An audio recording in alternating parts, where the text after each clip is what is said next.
कई साल पहले एक जंगल में जहाँ केवल जानवर रहते थे और कोई भी इंसान वहाँ नहीं गया था। हालांकि वे सभी एक दूसरे से अलग थे। सभी जानवर शांति से रहते थे। उन सभी की अलग अलग विशेषताएं थी। उदाहरण के लिए बंदर बहुत शरारती था, चिपमंक शांत था, शेर बहादुर था, बारसिंगा तेज था, कछुआ धीमा था, लोमड़ी गालदार था और मधुमक्खी मेहनती थी। केवल एक ऐसा ही था जिसके साथ कोई भी जानवर खुश नहीं था, कौवा। कौवे को अपना खाना किसी के साथ बांटना पसंद नहीं था।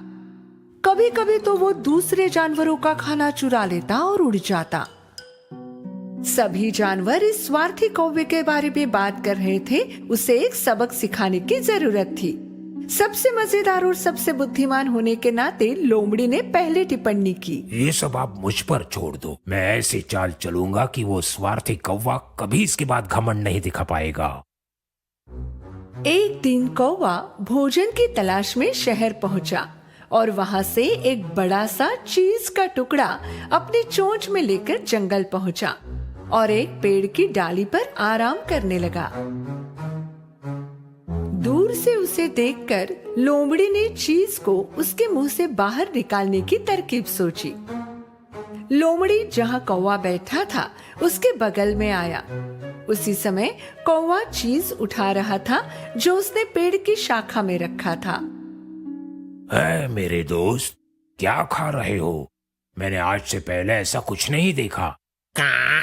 इसे चीज कहते हैं, मनुष्य ये खाते हैं। मैं इसके स्वाद के बारे में उत्सुक हूँ। क्या तुम थोड़ा सा मुझे दोगे? क्या? बिल्कुल नहीं। तुम जानते भी हो मुझे इसके लिए कितने दूर उड़कर जाना होता है। तो क्या हुआ, एक दिन मैं भी तुम्हें अपना खाना दूंगा, हिसाब बराबर हो जाएगा। पर मैं तुम्हारे गंदे भोजन की परवाह क्यों करूं? ये चीज बहुत खास है, ये आसानी से कहीं नहीं मिलता। जो भी उसने कहा, लोमड़ी कौवे को उसका खाना लोमड़ी के साथ बांटने के लिए मना नहीं पाया। लोमड़ी स्मार्ट था पर कौवा उतना ही स्मार्ट। इस बार लोमड़ी ने एक और योजना बनाई। ठीक है, तुम अपना चीज खाओ, मुझे नहीं चाहिए। कम से कम मुझे तुम्हारे नजदीक आकर इस विशेष चीज को देखने तो दो जो तुम मेरे साथ बांटना नहीं चाहते। जब लोमड़ी ने पेड़ पर चढ़ना शुरू किया तब कौवे ने डरकर चीज उठाया और दूसरे पेड़ पर जा बैठा। इस बार लोमड़ी दूसरे पेड़ के नीचे गया जहां कौवा था, पर कौवा अपना खाना बांटना ही नहीं चाहता था। लोमड़ी ने थोड़ी देर सोचा और एक योजना बनाई। इस कौवे की खामियां क्या है? वह स्वार्थी और घमंडी है। शायद मुझे भोजन पाने के लिए इसी बात का फायदा उठाना चाहिए। मेरे दोस्त, क्या तुम जानते हो मैं यहाँ क्यों आया हूँ? मुंह से चीज ना गिरे इसलिए अपनी चोंच बिना खोले उसने पूछा। क्यों? मैंने सुना है कि पूरे जंगल में तुम्हारी आवाज बहुत खूबसूरत है और जब तुम गाते हो तो जंगल के सारे जानवर वो सुनकर मंत्रमुग्ध हो जाते हैं। जब कौवे ने ये सुना तो उसने अपने पंख फहराए और गर्व से खुद को देखा। मेरे लिए एक गाना गा दो ताकि मैं तुम्हारी शानदार आवाज सुन सकूं और अपने दोस्तों को तुम्हारे बारे में बता सकूं। लोमड़ी ने आखिरकार कौवे की कमजोरी भांप ली थी। आखिर खुद पर प्रेम करने वाले स्वार्थी कौवे ने अपना मुंह खोला। उसके मुंह से चीज गिर गया और उसे पकड़ने के लिए लोमड़ी वहीं पर मौजूद था। कौवा चकित और मानो एक जगह जम गया।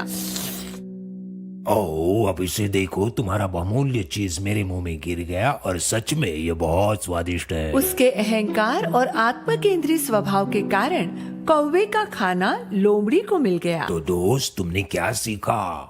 कभी भी खुद को ज्यादा बड़ा नहीं समझना चाहिए। हम जो भी सुनते हैं सब पर विश्वास नहीं करना चाहिए। ये कभी नहीं कहना चाहिए कि मैं सबसे अच्छा हूँ और ये मत भूलना कि दुनिया में और भी चतुर दिमाग हैं।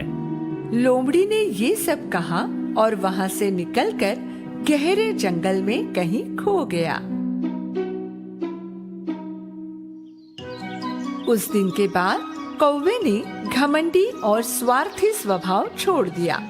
उसने सभी जानवरों के साथ अच्छे संबंध बनाए और अपना खाना सभी के साथ बांटा।